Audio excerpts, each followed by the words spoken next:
Welcome everyone to our panel discussion about digital inclusion and education. Over the next hour, we'll discuss how digital inclusion impacts education, what is happening now, and what are some opportunities for the future. We'll hear stories of real-world impact, and if there's time at the end, we'll take some questions from the audience. And now, let's meet our panelists. Our first panelist is Laura Mackenzie, coming to us from Halifax. Thank you for being here today, Laura. Hi, thanks. So, Laura, to kick things off, why don't you tell us a little bit about yourself? Where do you work? What do you do? And what have you been working on lately? I work at Shebukta Connections, which is located in Spryfield, Nova Scotia. And I am the program director there. It's a local nonprofit, and our business is all about connecting people to resources and other folks in the community. And so that's what I've been busy doing. I've been doing a lot of connecting, both digital connecting and in-person connecting. And the Pathways to Education program. Pathways to Education is one of the programs in Shebukta Connections. And so the Pathways to Education program has 240 young people that attend J.L. Isley High School. And the whole idea of Pathways to Education is to help young people be equipped to graduate high school and move on to something meaningful for them, whether that is post-secondary or direct to work. And so we've been working with GEO for the past year, I want to say. Maybe it's been a bit more in getting some of our students connected, and it's been a really, really wonderful partnership. Great, thank you. I can't wait to hear more. Our next guest is Kristyn Anderson, who's currently in Falmouth. Over to you, Kristyn. Same questions. Tell us a bit about where you work, your role there, and what you've been up to lately. Oh, wonderful. Thanks so much and welcome, everybody. As Matt said, I am Kristyn Anderson. I am a social worker working today from Quessawatic or Falmouth, Nova Scotia. I am the regional coordinator for SchoolsPlus integrated services. So SchoolsPlus really identifies and tries to meet and alleviate any gaps that might lead to a student's academic success. So we work with social workers across every single school across the province, supporting students and their families to be able to understand those needs, meet those needs, and connect them back with community partners, all with a focus on equity, inclusion, and really relationships across to identify and support. So a lot of the work that I have been doing has been coordinating. Laura, you're connecting, I'm coordinating, really trying to understand what services are available to students and families across community. What patterns are emerging that are not able to be met across community, and then working very closely with our community partners to be able to either alleviate that or elevate that to other members of government to be able to say, you know, we've done everything we can across to be able to support this need, and we still have students and families that are struggling. So great programs, great people, great community partnerships, and really working towards making schools places where all students feel accepted and supported. Thank you, Kristyn. SchoolsPlus really is a success story for our province, and for those of you who aren't familiar with it, it started as a very kind of targeted program with a few kind of high priority schools, just trying to find ways to connect and wrap around support for students and their families to make sure that their path to learning was as clear as possible. And based on that success, it has grown and grown and grown. And there's hundreds of facilitators now. They're work out of every school in the province. And really, in some ways, we think of you as part of the school system, but you're really kind of like 1 foot in and 1 foot out, aren't you, in the way that you help kind of navigate the rest of the world for folks. We really appreciate you being here, Kristyn, and really appreciate SchoolsPlus as well. Thank you for having us. We're glad to be included and very grateful to all of our partnerships with GEO Nova Scotia and supporting our students and families across the community. Well, it's been wonderful. So we have two guests here who essentially, their work is in terms of education is what we might think of as public education, grade school, younger folks. We have two partners here as well whose world is more in the adult education. So let's introduce them next. Mary Teed. Mary is on location in Truro. Welcome, Mary. Could you please tell us a little bit about your role, your organization, and what you're up to lately? Sure, Ken. Thanks for having me. So I am the Executive Director of Colchester Adult Learning Association. We're responsible for Truro and Colchester areas, and we're one of about, I think there's 34 community learning organizations in the province. My new friend and probably somewhat related cousin, Andrena, does the same in a different area. So she is also one of the community learning organizations. And we exist to meet the needs of the folks that may have fallen through the cracks that Laura and Kristyn are working so hard to fill. So we recognize that not everyone reached their learning potential in the public school system. And so we're here to help them pick up those pieces and find their success. So we do,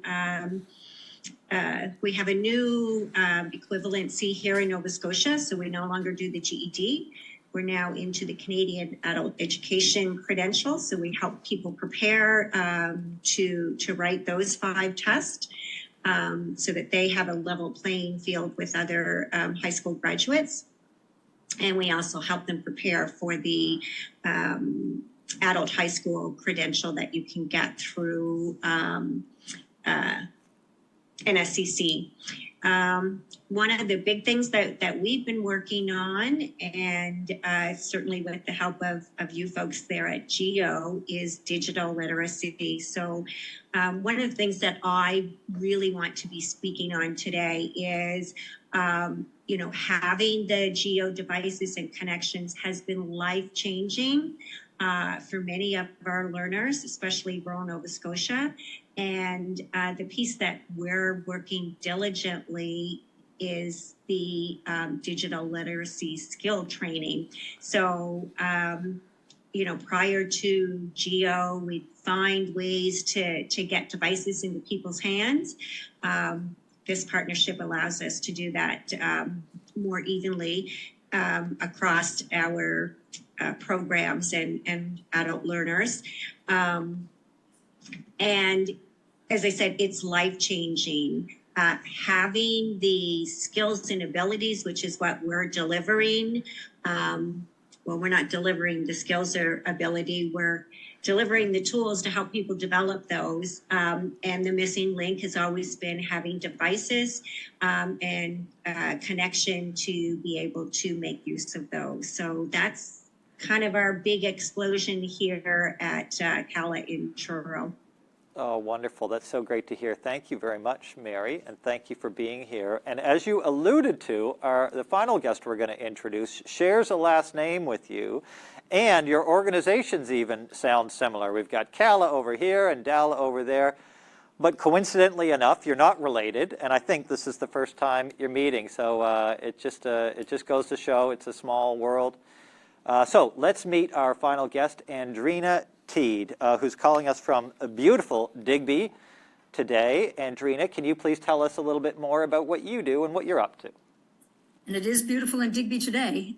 So Digby Area Learning Association is where I work, which we shorten to DALA. And it's an organization that's been around for quite 3 decades or so, and slightly more. And it is, like Mary's organization, a community learning association. And we pick up those learners who did not complete secondary schooling in the standard high school format. So we become a more casual, non-formal type environment, which usually suits the personalities of those who did not complete things in a formal setting. We work with, well, our clients come from a wide range of socioeconomic backgrounds.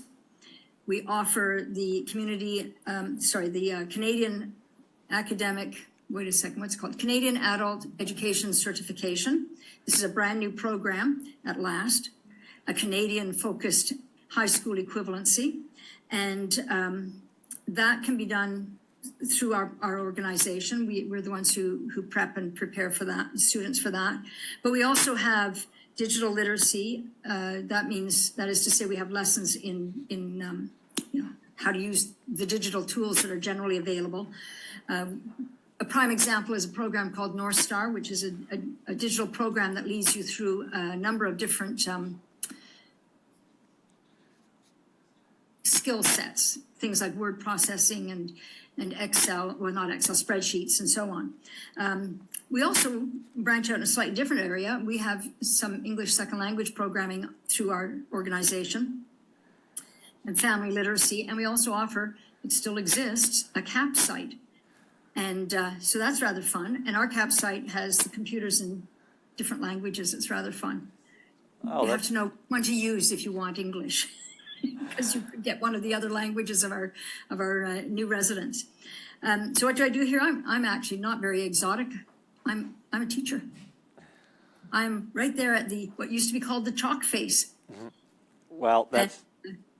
And I love it. I really enjoy working with the students. And I teach at my colleague Hannah and I share our students quite often, as in if she has to go off for something, her students come to me and I work with them, but I don't teach her program as such. I fill in as a substitute, but I'm familiar with hers. She offers, we call it E3. I don't really know what it's called. It's basically job training and job skills, which requires a lot of digital work. But so I teach the certification, the new Canadian CAEC, and which I call cake, although it's not a piece of cake. ELP 3, which is the Adult Learning Program Level 3, which leads students towards the Adult Learning Level 4 that they can get at the community college. And that's what we do. Do I do anything else? I do lots of other things, but that'll probably come out in conversation. That because sounds... it's all digitally specific. Yeah, thank you, Andrena. That's, hearing about those organizations, if you're not already familiar with adult learning organizations, you might not realize just how many incredible things are available in communities all over the province. And every one of our partners, we got many partners who are community learning organizations like both of yours. And every one of them is just filled with outstanding people doing great work and so supportive of your clients and your learners. It's really great to have all of you here. I want to thank you all for being here, for joining us for GEO Forum 2024. We hope you and the people watching at home enjoy this conversation. Now, we've got a few, as you all know, we've got a few kind of basic questions that are going to lead us through the conversation today. But I'm also going to share a couple of stories from some of our participants. I'm going to open with one right now. I invite you in your turn to respond to the questions. You can reflect on these stories. You take it wherever you'd like. We want this to be as free-flowing as we can. So here's the first story. This came from SchoolsPlus, Kristyn, talking about a participant who is a single parent in HRM with 3 boys, aged 8, 11, and 13. The 2 younger boys are autistic, and the oldest also has disabilities. The kids needed lots of support. At school, they have access to technology and applications that can help them learn and communicate. Unfortunately, the previous years have been extremely difficult and severely impacted their attendance and access to support and early intervention. Mom manages to hold down a job working online from home, earning $1,400 a month. But her computer was very old and was about to stop working at any time. It was getting harder and harder to make ends meet and keep up with the cost of living, until their SchoolsPlus facilitator told Mom about this program called GEO that had a pilot program for kids just like hers. They each received a brand new iPad of their very own, complete with the same applications they were using at school. And when the equipment arrived, she said it felt like Christmas. The kids were beyond excited, and not only that, GEO took care of their internet bill and set Mom up with a new laptop, which allowed her to keep working. Now, let's check in with our panelists with the first question, and we're going to kick things off with you, Laura. From your perspective, how does digital inclusion or exclusion impact education? Wow, that's a huge question that has an answer that is longer than we have available to us. So I will try to rein myself in a little bit, but the story that you shared is a similar story. I think it is probably a story that is heard over and over and over again from the folks who are working in the front lines with the families. We have, at Pathways to Education, we have very similar issues. We service students from grade 9 to grade 12 in sort of a mentoring and tutoring, academic tutoring way.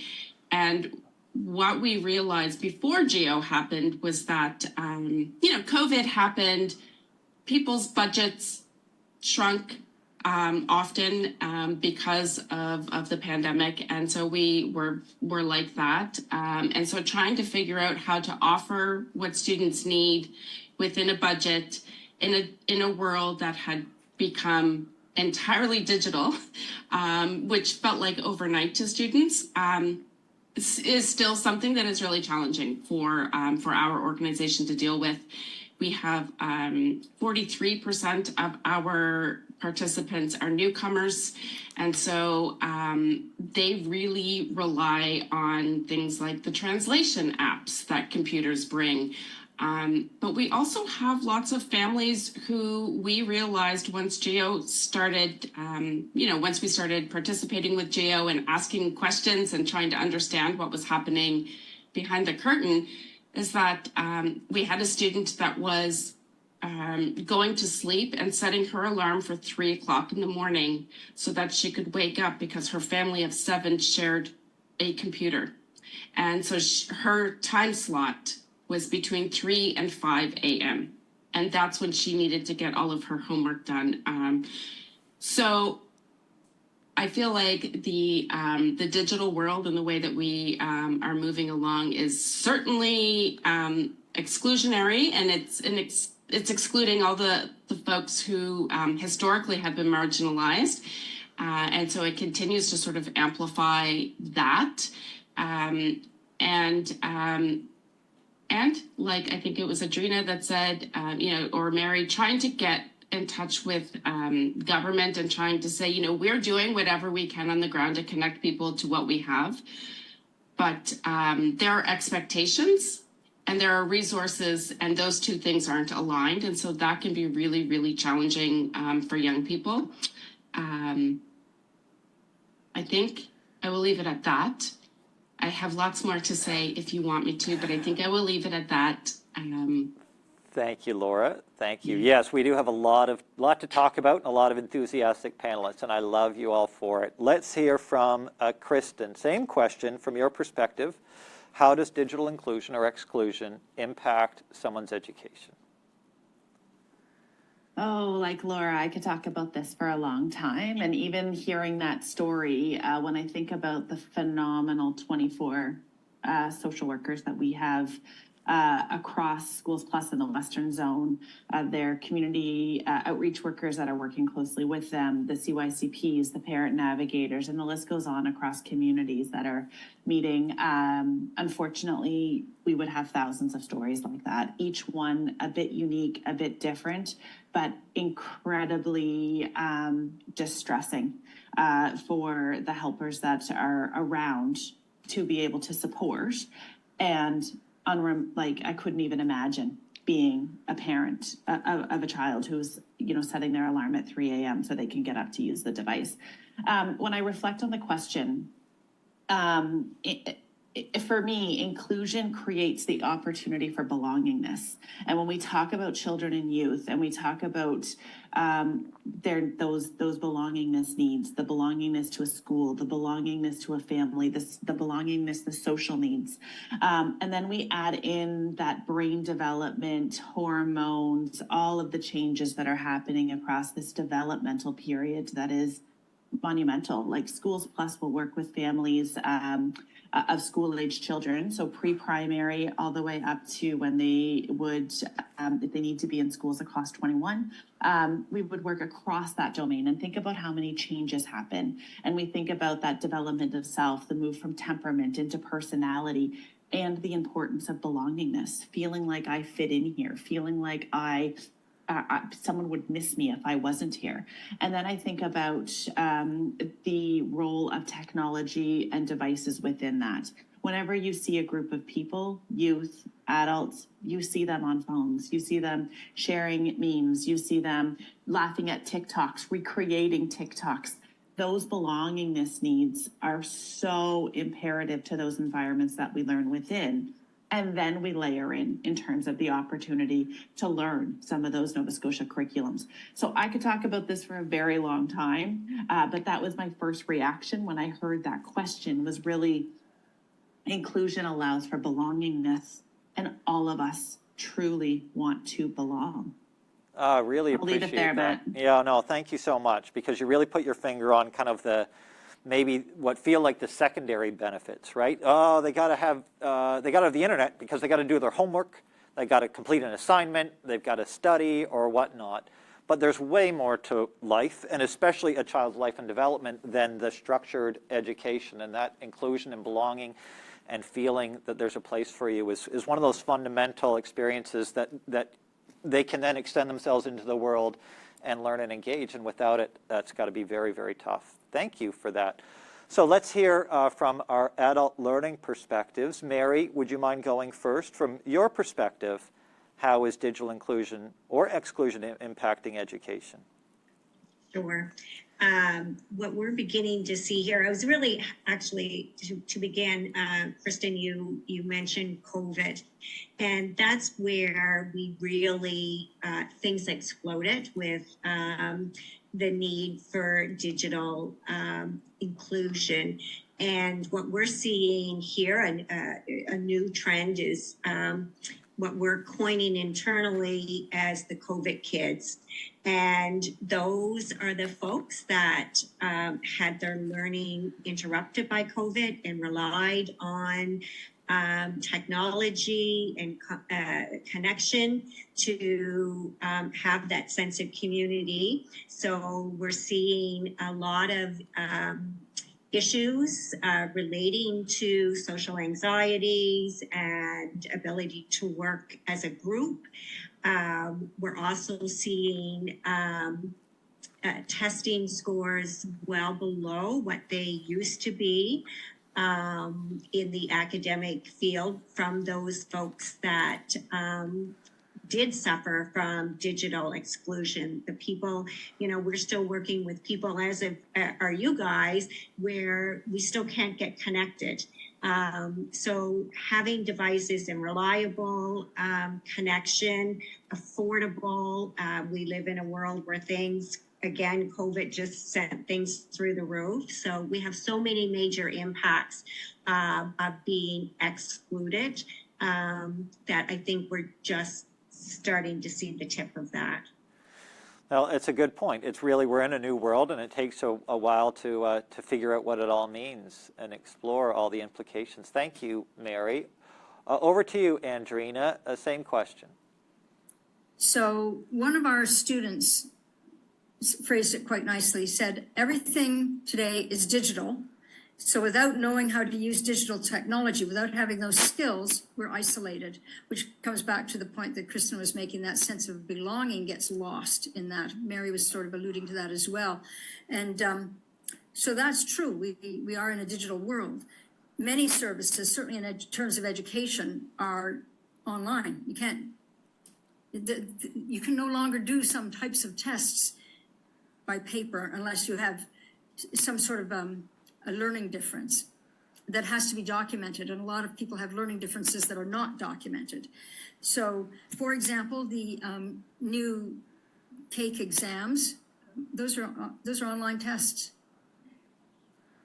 So you have to be able to use at least a mouse and a computer. But so are application processes for college. You no longer fill out paper, you have to do this thing online. And a lot of, we use it here, people use Google Classroom. They put up assignments, they put up resource materials. You have to be able to use a computer to do that. Schools use it, the government schools use that. Or you need a textbook. Well, when I was at school, you got a secondhand one for a few bucks. But now it's hard to find secondhand textbooks. New ones are, as always, astronomically expensive. So people go to online, you get a PDF, you can get it from the library. You can actually borrow anything from the library as a PDF, but you can also order books to come to you, real hard paper books that are, but you have to do that online. And, but you can also go to things like Vital Source, which is a really good textbook source, and get a PDF that you can then print parts of. I don't think you're supposed to print the whole thing, but I don't know how that works. But even things like, there's an organization in Canada called ABC Life Literacy, and some of us in adult education use their programs a lot. They've gone digital. You used to get paper, now they're digital, but their programs are, so, and those are just examples I can think of off the top of my head that require digital expertise. Maybe not CAD computer expertise, but they do require some of that. Yeah. You know, at least being able to use something. And now the exclusion is where we make a confusion. You say, oh, they've got a phone, they know how to use it. Well, yeah, they can make a phone call, they can send a text, but some of that other stuff we want people to do requires data. And data is not cheap. And certainly a lot of our clients are, you know, they have grade 8. That means they have jobs that pay minimum wage or no job. And so they don't have the coins to pay for data. So yeah, if you're flush, you can pay for that. But if you're not flush, you can't. And we work also with people new to the country, and they don't have disposable income that can pay enough to justify data. You know, it's the choice, buy supper or pay for data. And so that becomes, I think that becomes something that excludes. So you're talking about exclusions of digital technology and education. That certainly excludes. Probably you see it a lot, Kristyn, in SchoolsPlus, where some families can't afford all these things you were talking about. And Laura was talking, which one of you had somebody with a schedule at 3 a.m. Well, that's an exclusion. It's a time constraint. It's a financial exclusion, or finances lead to that exclusion. And coupled with that is the misconception that anybody can get a phone, and once they get it, anybody can use it.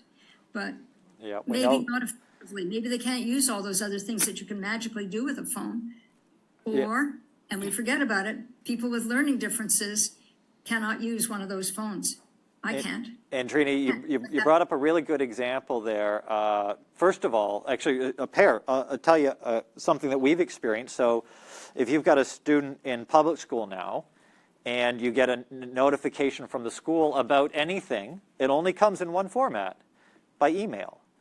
Report cards, email. Assignments, digital. And to your point around data, a lot of emails now, the information isn't actually in the email. The email is a link to a website where you have to download a PDF and open it up to read what the message is. And it's quite frustrating because the content in that piece of paper could have just been in the body of the email, which would not have required the kind of data. But now people are paying for every little bit of data if you're on a plan where you pay as you go. And imagine getting a notification from, here's an important message from the Minister of Education, and you have to wait till tomorrow when you can swing by the library just to open it up and see what it says. So they call it digital by default. The expectation is that everybody has what they need to receive this, and the systems no longer offer alternatives, and it really excludes kids and families who can't afford it. And sometimes something goes a little bit wonky with data, and your PDF opens up as an ASCII file. And then what do you do? And then what? Yeah, no, that's a good point. Okay, let's move on to our second question. This one is about what we see happening in digital inclusion and education today. So what are some of the things that we see that we like, some of the things that are going well, maybe we want more of them, but what's changed, what's good? And let's start with Kristyn on this one. Oh, absolutely.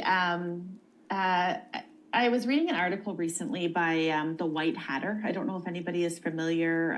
It's Digital Online Safety. Does a lot of work with the RCMP. And this resource was talking about moving away from online to on life because a lot of this generation, it's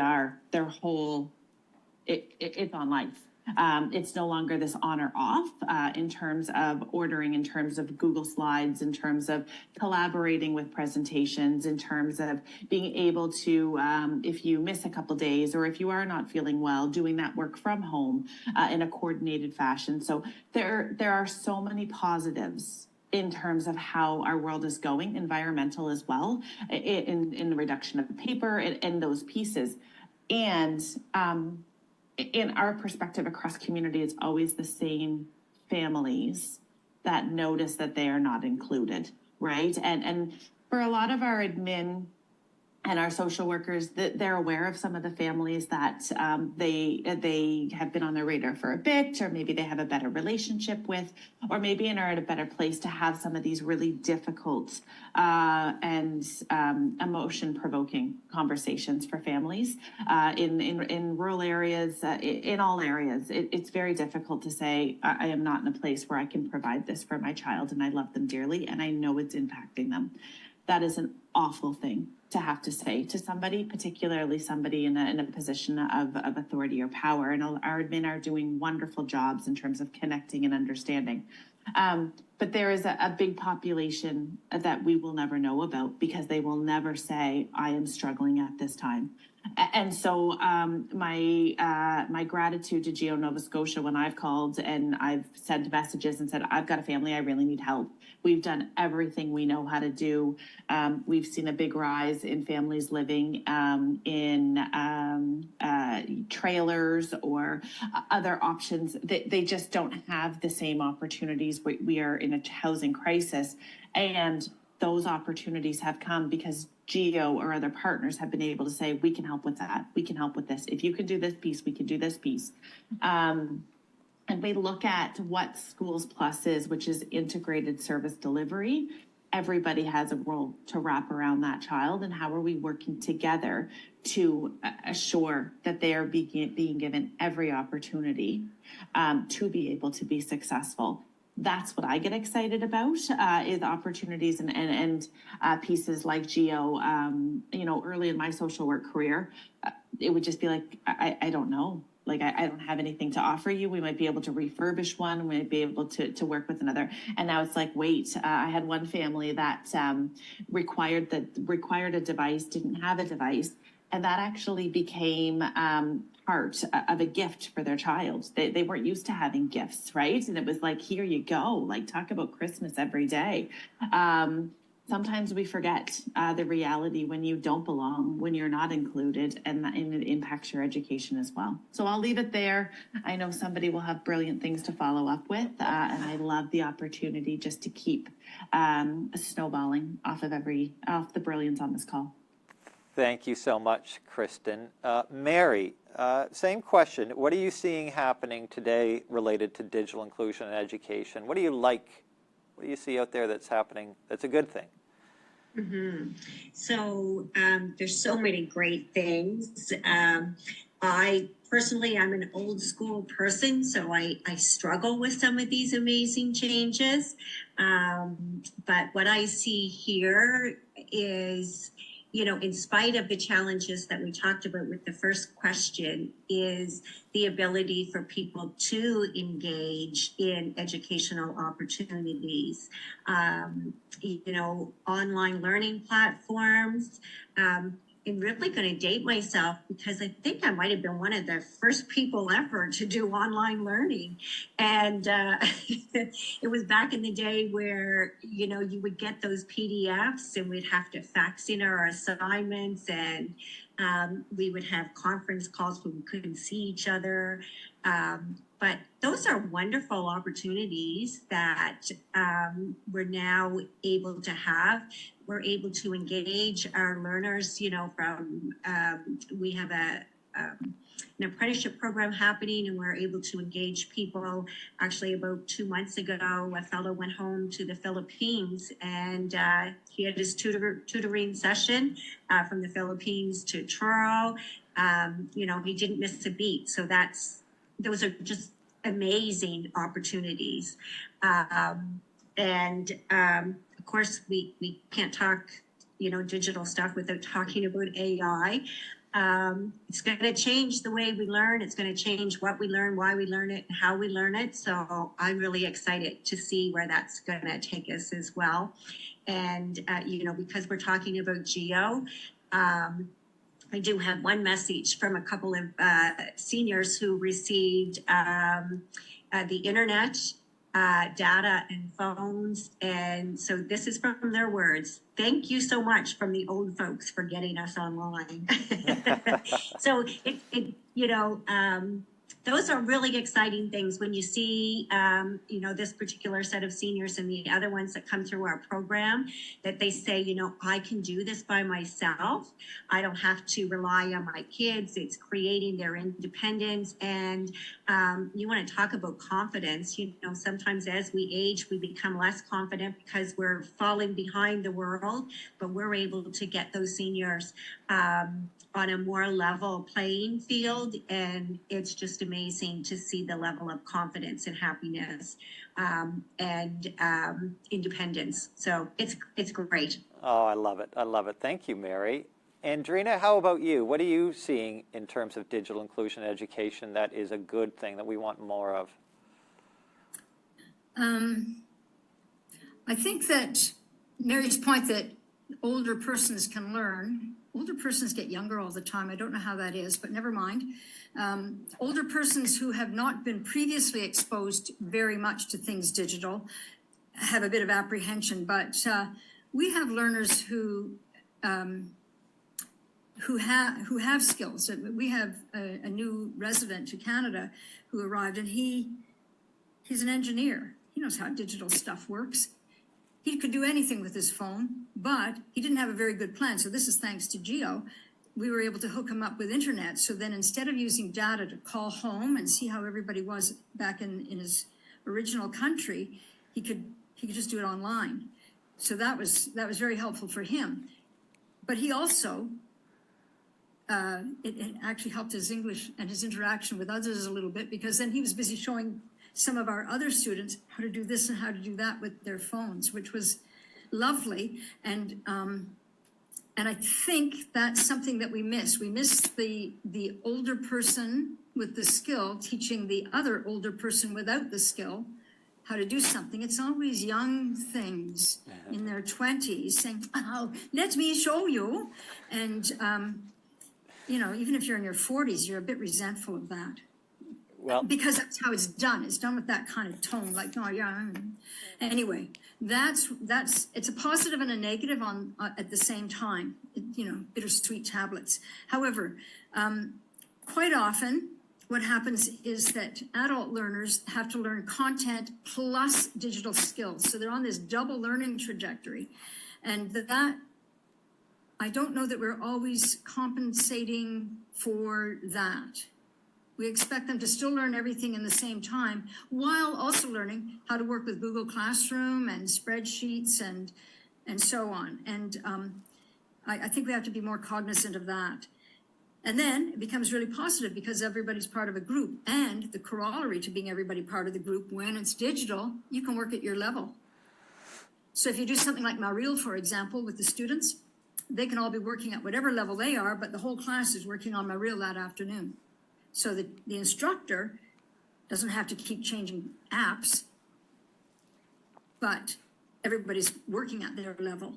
So I think that's really nice. And I think it's been alluded several times, teachers can put things online, but then you run into the problem, that increasingly big gap that we're still not quite bridging between the haves and the have-nots. And the haves include those who have been supported by GEO, who economically might not be haves, but are digitally haves. So we still have a big gap there that has to be filled. And I think it's three of us are rurals.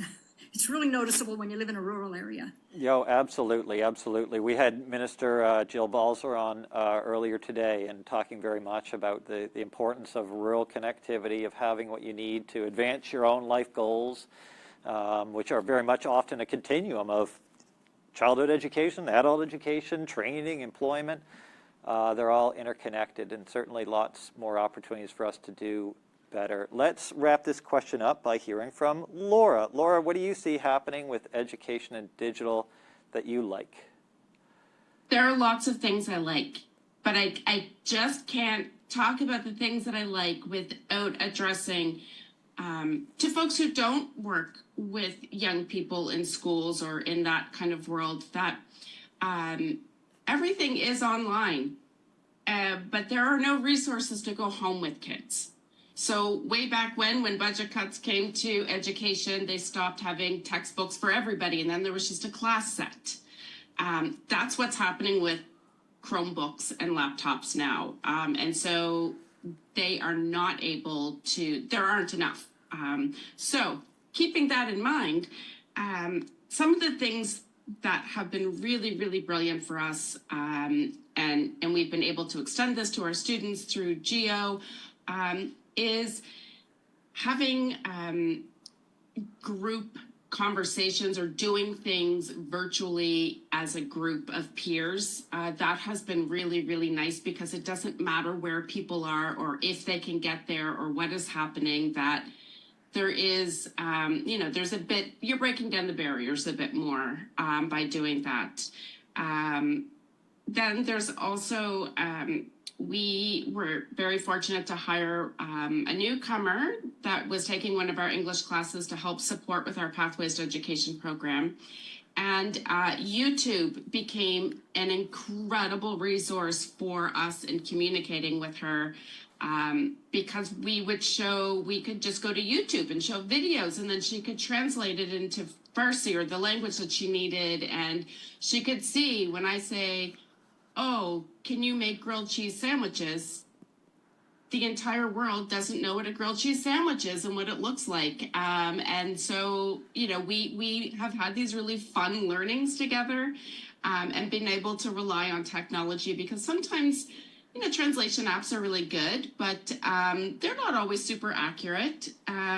So that is something. But something else I wanted to point out as well is that in Spryfield particularly, it's a very large geographic area that has both very rural and very urban parts. And so bridging the divide just among community by having digital access to things is really, really huge. And that has been absolutely echoed by all the folks who come to our doors and say, I heard about GEO, can I please get on with GEO? And so it's something that is absolutely needed. Folks are not able to do it on their own. And then last but not least, of course, you have in school, we have all kinds of folks in their classrooms being supported with all kinds of learnings. And so this technology just provides another avenue of learning and another avenue of support that is available for students. And that is a total game changer in setting students up for success. Yeah, that's fantastic. And I just want to point out an interesting parallel from you, Laura, and from Andrena. Even though you're kind of in those somewhat different fields, you both made a point to talk about peer-to-peer support and how important that is. Many of us pick up whatever we need to know, not in a formal, structured, authoritative place. It's the person beside us, right? If there is somebody beside us. And it's a great way to build relationships. And one of the greatest ways to learn something is to teach somebody else, right? So there's this reflective benefit of having peers work with each other. People who are maybe just a little bit further ahead than you helps inspire you and not feel so intimidated. So I really appreciate, whether it's youth or older adults, creating opportunities where they can help each other. I think it's something that we can exploit more. I am going to announce our door prize winner now. So this is very exciting. One of our viewers, let me scroll up appropriately. Here we are. So, hey, this is very cool. It's from an adult learning association. So what a great theme. Melissa O'Leary from the Guysborough Adult Learning Association. Gala, congratulations. You are the proud winner of I hope you're proud. I don't know. It's $250 though, and it's a gift card to Orchard, Canada's largest refurbisher of mobile devices. Congratulations, Melissa. Thank you for being here with us. And thanks for the great work that you do at Gala. All right, we've got time for one more of our structured questions. Well, I'll ask you to maybe try to be a little brief so we can squeeze in a question from the audience if there is one. The last question is really about, what aren't we doing, or what is the opportunity next, right? Maybe where's a gap that we need to move into that we haven't already identified, or something that we see happening elsewhere that we really think we should adopt. We're looking for opportunities here, and I will ask Mary to kick this one off.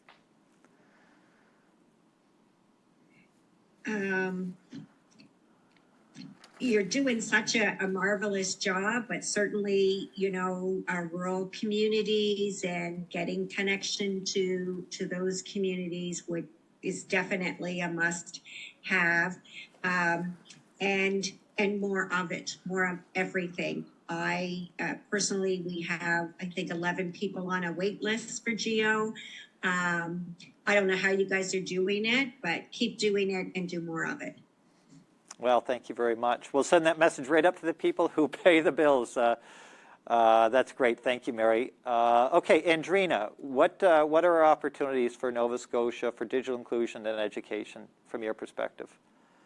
I think you have to slightly skew the thinking so that when you, for example, you have laptops and Chromebook type devices and mobile phones, and they're all set for regular folk. Regular folk. I don't know what regular folk is. However, I do know that if you have a learning difference or a physical difference, so for example, if you have a visual perception or an acuity problem, sometimes this equipment doesn't work as it is. Out of the box doesn't work. It needs adjustments. And it's not the settings adjustments. You sometimes some people need a screen. Some people, nothing works. But those sorts of things should all, devices, assistive devices that go with the equipment that make it useful for someone with a difference can use them. Or the other one that wouldn't work, they're always flat screens, but I know there's adjustments where you can put like an extra keyboard at the side so you can actually type. Some people need that, I'm one, because these little devices don't work. So I think you have to you can't do it overnight, I know that, but just start thinking about how can we adjust this program so that people with learning differences or actually with any kind of difference can use them. I'm really glad you brought that up. We started with just Chromebooks, and we keep growing our selection as we're able and as we're sensitizing ourselves to the needs of people in different communities. And certainly, we've learned a lot about how, there are great accessibility settings. One of the reasons we use Chromebooks and iPads a lot is they've got, gold standard settings, and but if you don't know that either, it doesn't do you any good if you don't know about it. But to your point, there's a lot of technology or augmented technology or very customized technology for people with different abilities or certain disabilities that conventional gear isn't going to work. And I think it's incumbent on all of us to find ways, just like we are now with the basics, to make sure everyone has what they need. Not what's easy for us, but what works for them before we're truly successful. And certainly I think, what we've experienced, whether it's people with differing abilities or other folks we're talking about, they're often already left behind or set further back. And so anything that makes that gap wider is really our responsibility to work to help them close. Thank you, Andrena. Put everything in Canadian. That would be nice too. Agreed. Not American. Put it in Canadian. Yes, yeah. Okay, let's hear from Kristyn on this one. What should we be doing better, Kristyn? What's our opportunity? Our opportunity is to keep integrating these opportunities, right? So to be able to know, okay, I have a student in need, I have a parent in need, I can go to so-and-so and they can support this, and this, right? That real helping tree. I think that we need to I'm trying to make this in a strength-based statement, but not assume that everybody has a device or has opportunities, that is a direct question. And that if that is not something that is within them, that is something that is at their fingertips, because so many of their other services and access to so many other services are required to be able to do that.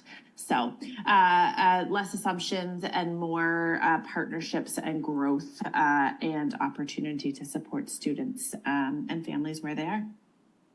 That's really great. You know, you bring up that point about asking or not asking, right? If we assume everyone has technology, and then we're putting the onus on the people who don't have something to interrupt your flow, to stop you and say, actually, I don't have that, which is a tough thing for anyone to say, especially if you're, you know, interrupting whatever else is going on or exposing, you know, vulnerabilities to others, or you're just concerned. So asking the question sets up a situation where people understand that the answer may be yes and it may be no. It's acceptable that the answer is no because I'm asking, and then we're going to respond to that. But if we don't ask, then people's experience is, there is no option if I say no, or there's not necessarily support, or they might not even say anything at all, and just don't show up and just fall off of any map that we're trying to navigate for support. So I really appreciate that, asking. I remember when I worked in retail, I was one of the last managers of Bed Bath & Beyond in Dartmouth Crossing. I was gone before they closed. I just want to say, that wasn't me. But you know what they did is they'd say, you come up to the counter, and then they want to sign people up, right, to get the coupons. And so what the head office trained our staff to do is say, can I get your email, please? And when they left, I told my staff, don't ask that. Say, do you have an email address? Don't assume that they have one or they don't. Ask a question and let it go from there. So I really appreciate that. Okay, Laura. Last call for you. What are our opportunities? What should we be doing? If you were in charge, what would you do next? If I was in charge, sure, and I had all the resources available to me, I think what you're doing is absolutely incredible. And I love that it's been growing. And even in the short time that I feel like I've been on the GEO bandwagon, I don't, like, it's evolved so much. So I'm really, really excited about that. What I see a need for now is particularly our students who are going into university. A Chromebook is not going to work for them. They need something with internal storage. And so, and that doesn't seem to be readily available across the board. So it works really well. Chromebooks work really well for our younger students, but not so much to help transition those older students.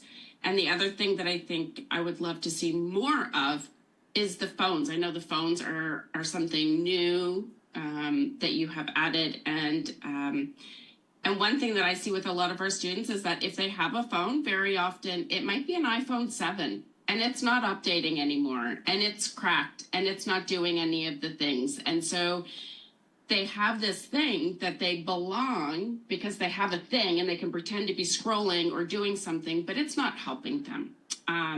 So having folks have access to phones, and just, if we're going to go, if this is the way of the way that Nova Scotia is going, then we should have resources to support our young people to keep up with that. Oh, that's great. Thank you very much. And yeah, the mobile phones, we've been so excited to finally launch this year. The response has been huge. The call and requests from our partners all year as we were moving towards it just kept growing. And I think, you know, it's partly the move on technology, of course, the housing and homelessness crisis that we're facing that has people moving around or in unconventional housing or other reasons.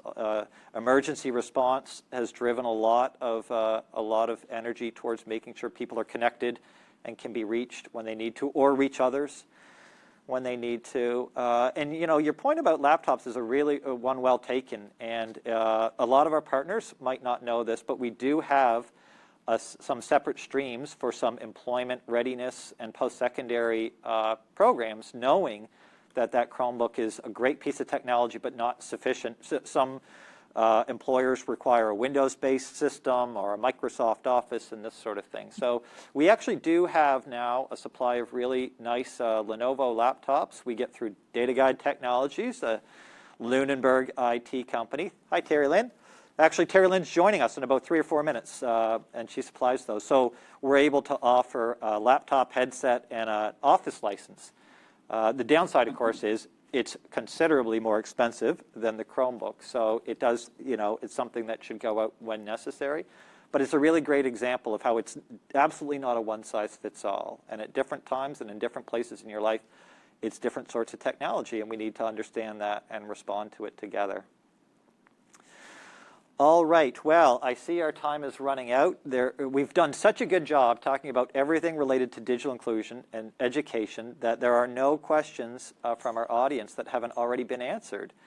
So pat yourselves on the back, and thank you very, very much to each one of you. We appreciate your time today. We appreciate the care and attention you give to the people that you're serving and the work that you're doing with us. We couldn't do it. GEO Nova Scotia couldn't do any of the things people have been talking about all day if it wasn't for you and partners like you in community who work with people who know what they need and are able to deliver that. So we can't be grateful enough to all of you, again, the work that you do, and again for your time here today. So thank you all very much. We're going to Andrena, Kristyn, Mary, and Laura. Appreciate your time on this topic, and thanks to all of you who are watching from home. We're so glad you made it, made time for us in your day, and hope you enjoyed this session. There is only one segment left. It's our closing plenary. It will be in a few minutes, so we're going to reset the stage. So go tune in the Emerging Technology in Nova Scotia live stream in a few minutes. And then tonight, I hope you can all tune in at 7 p.m. for the Nova Scotia Digital Inclusion Awards, celebrating incredible progress we're making together and highlighting many of the people and organizations who are making it happen. Thanks again. We'll be back in a few minutes.